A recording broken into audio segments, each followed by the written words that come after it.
Hi,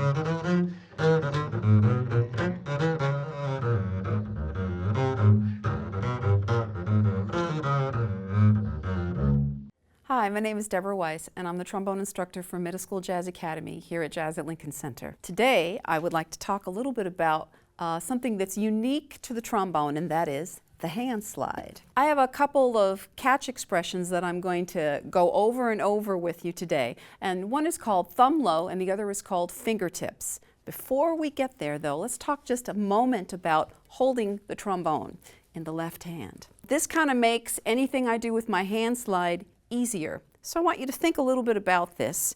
This is kind of a typical, go ahead and put your slide lock on for those of you at home. This is kind of a typical way we're going to hold the horn, with the finger up here, thumb over the brace, and then we wrap the other three fingers on the inside. And it should be pretty easy for you to kind of just balance your trombone like that, all right?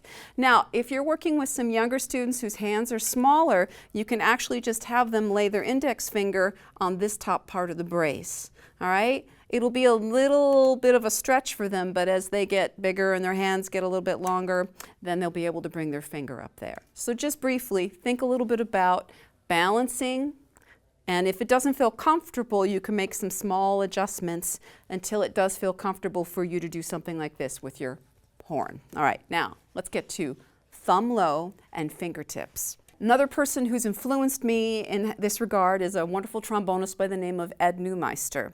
Once again, if this is a name that you haven't heard, you should definitely look him up. He's a very interesting player and marvelous, marvelous educator. He suggested, when we were talking about holding the hand slide, keeping the thumb a little bit lower to make it a little bit easier for me to move my hand slide. So I brought the thumb down low, and I'll show you this way first. And then whether I'm using two fingers or one finger, I think about holding the hand slide in my fingertips as so.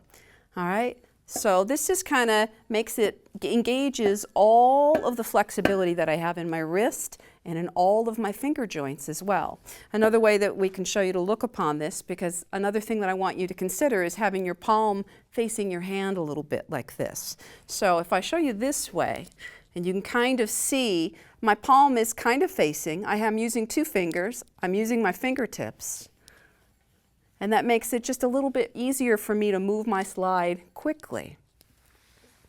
Now what this looks like when I'm playing, I'm going to use two fingertips and my thumb low.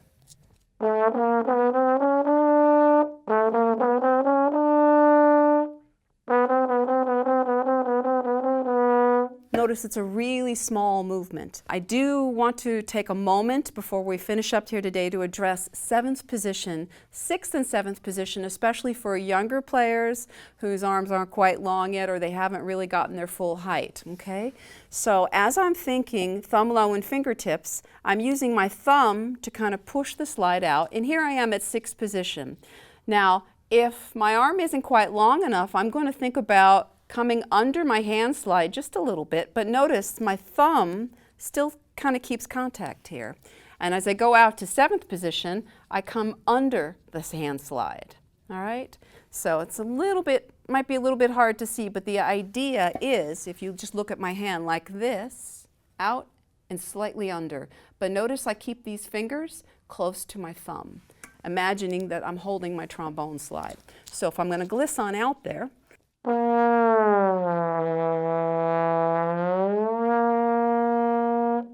so give that a whirl. Thumb low, fingertips, whether you're using one or two, and see if that makes it easier for you to get around the slide quickly.